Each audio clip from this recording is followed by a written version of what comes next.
Bismillahirrahmanirrahim. So here we go with the clinical course of acute and chronic gout. Clinical course means कि patient हमारे पास किस चीज़ के साथ present करेगा, कौन सा उसका लिम्ब इन्वॉल्व होगा और क्या एक पर्टिकुलर एरिया में ये हो रहा होगा, उसके कैरेक्टर्स क्या होंगे और इसके प्रेसिपिटेंट्स, उसके कॉजेज़ क्या होंगे जो कि इस अटैक में इन्वॉल्व हो रहे होंगे. Let's talk about acute gout. Acute gout में हमारे पास फर्स्ट कंडीशन जो होगी वो होगी एक तो mono articular arthritis. Mono articular means कि मतलब एक जॉइंट में हो रहा होगा. अब वो हम देखते हैं वो एक जॉइंट कौन सा होगा. लेकिन अगर कोई इसकी एडवांस स्टेज हो जाए, एक तो पहली चीज़ ये एक्यूट है तो सडन ऑनसेट होगा, लेकिन अगर ये एडवांस स्टेज में चला जाए तो ये पॉली आर्टिकुलर भी बन सकता है, मतलब एक से ज़्यादा जॉइंट्स भी इन्वॉल्व हो सकते हैं. अब इसके बाद हमारे पास सबसे मोस्ट इम्पॉर्टेंट चीज़ जो आ जाती है वो आती है हमारे पास, it typically involve the first MTP joint जो कि हमारे पास बिग टो होता है.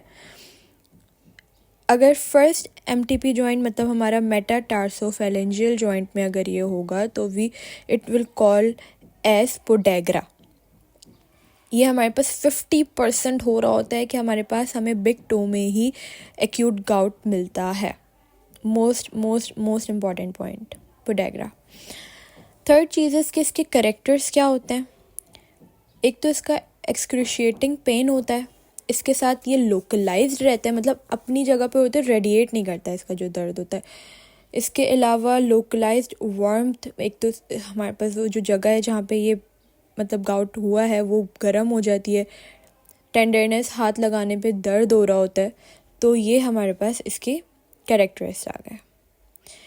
कैरेक्टर्स के बाद हम देखते हैं कि हमारे पास इसके प्रेसिपिटेंट्स क्या होते हैं, क्या कॉजेज़ होते हैं इस एक्यूट गाउट के. तो इसको याद रखने के लिए कि इसके क्या होते हैं, हम इससे याद रख सकते हैं माई सिस, लाइक एम फॉर माई और सिस.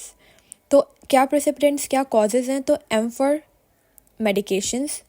कोई ऐसी मेडिकेशन पेशेंट ले रहा हो जैसे कि हमारे पास होते हैं डायूरेटिक्स ले ली या फिर यूरेट लोअरिंग एजेंट्स ले लिए, इसकी वजह से. एस हमारे पास क्या हो जाता है, sudden changes in uric acid level. Uric acid के लेवल्स जो हैं वो चेंज हो गए, बढ़ गए, कम हो गए, जिसकी वजह से गाउट बन रहा है. वैसे ज़्यादातर बढ़ने की वजह से ही होता है.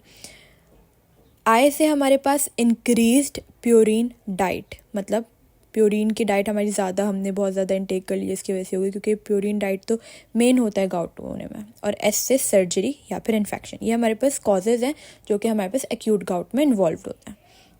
Now let's talk about chronic gout. Chronic gout में जैसे वहाँ पर हमारे पास पोडेग्रा एक चीज़ बन रही थी, यहाँ पर हमारे पास टोफाई बन रहे होते हैं. अब ये टोफाई क्या चीज़ है, टोफाई इज़ बेसिकली हमारे पास हॉलमार्क है गाउट का. ये हमारे पास सॉफ्ट टिश्यू के अराउंड बन रहे होते हैं, सॉफ्ट टिश्यूज़ में बन रहे होते हैं. ये हमारे पास हॉलमार्क है, लाइक लिटरली टोफाई अगर आ गया कहीं पे भी बीसीक्यू में या कहीं पर भी, या केस में भी अगर ऐसे क्यू के, तो आंख बंद करके ये क्रॉनिक गाउट है. अच्छा, यहाँ पर हमारे पास क्या हो रहा होता है, ग्रेन्युलोमेटस रिएक्शंस हो रहे होते हैं with foreign body joint cells. क्या हो रहा होता है, टोफाई हमारे पास लार्ज एग्रीगेशन होती है, यूरेट क्रिस्टल्स की जो लार्ज फॉर्म होती है ना, मतलब जो लार्ज एग्रीगेशन होती है, उनको हम टोफाई कहते हैं. अब वो जो टोफाई हैं उनको ग्रेन्युलोमेटस रिएक्शंस मतलब ग्रेन्युलोमा सराउंड कर लेते हैं, वही फॉरेन बॉडी जॉइंट सेल जो हम देख रहे होते हैं. इसके अलावा हमारे पास इसके अंदर क्या क्या इन्वॉल्वमेंट होती है, क्या क्या साइट्स होती हैं. इसकी साइट्स में हमारे पास इसकी fingers, wrist, knees, Achilles tendon and most important earlobe, जिसको हम पिन्ना भी कहते हैं, यहाँ पर भी ये हमारे पास हो रहा होता है. इसकी ये साइट्स की बात हो गई. इसके साथ साथ ये हमारे पास क्या होता है कि जो टोफाई होते हैं ये बोन को इतना ज़्यादा डिस्ट्रॉय कर देते हैं कि बोन हमारे पास इरोसिव हो जाती है. इसलिए we call it erosive arthritis, जिसमें सिवियर क्रिपलिंग डिजीज़ हो रही होती है, लाइक बहुत पेनफुल. और इसको बनने में लाइक एक्यूट से क्रॉनिक 12 ईयर्स लगते हैं, इनिशियल एपिसोड से लेकर क्रॉनिक गाउट के डेवलपमेंट तक. Let's talk about diagnosis now, कि हम कैसे इसके डायग्नोसिस करते हैं, कौन से टेस्ट कराते हैं और हमें कैसे पता चलता है कि हमारे पास क्या है. तो यूरिक एसिड का लेवल जो है वो डायग्नोसिस में तो इतना ज़्यादा मतलब इफ़ेक्टिव नहीं होता, it may be normal in acute attack. तो अगर हम देखें तो इतना ज़्यादा हेल्पफुल नहीं है ये। इसके लिए हमें जो है कुछ और टेस्ट करवाने होते हैं, जैसे कि एक्यूट अटैक में हम जो है ESR कराते हैं। ESR हो गया, WBC काउंट हो गया, हमारे वाइट ब्लड सेल्स काउंट, ये सारे क्या होंगे, ये एलिवेट आएंगे। इससे हमें थोड़ा कुछ पता चल जाएगा कि यार कोई इन्फ्लेमेशन तो एटलीस्ट हो रही है, लेकिन हमें ये नहीं पता कौन सी हो रही है, क्योंकि रूमेटॉइड आर्थराइटिस में भी ये सब बड़ा हुआ आता है। अब इसको रूल आउट करने के लिए हम क्या करेंगे, एर्थ्रोसेंटेसिस हमारे पास क्या होता है, जॉइंट एस्पिरेशन। जॉइंट एस्पिरेशन होता है, ये हमारे पास मोस्ट एक्यूरेट टेस्ट है। This is are the most accurate test.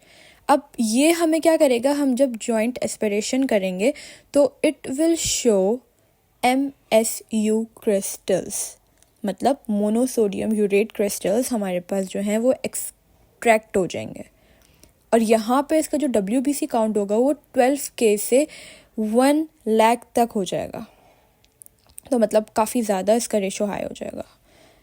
इसके अलावा अब हम जब इसको माइक्रोस्कोप में देखेंगे उसमें क्या होगा, अच्छा जब हम लास्ट टॉपिक मतलब लास्ट पार्ट होगा इसमें जिसमें हम सूडो गाउट देखेंगे, तो उसमें हम इसकी और सूडो गाउट की डायग्नोसिस को कंपेयर करेंगे ताकि इन दोनों में क्या फ़र्क है ये भी हमें क्लियर हो जाए।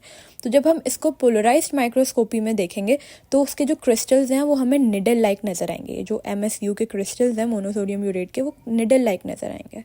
इसके अलावा ये नेगेटिवली बायरफ्रेंजेंट होते हैं, मतलब हमारे पास नेगेटिव ये येलो कलर के नज़र आ रहे होते हैं। तो ये इसका मोस्ट इम्पॉर्टेंट पॉइंट हो गया। सूडो गाउट और गाउट में डिफ्रेंसिएशन भी आगे हम इसी के बेसिस पे देखेंगे। Will continue from next video. Thank you.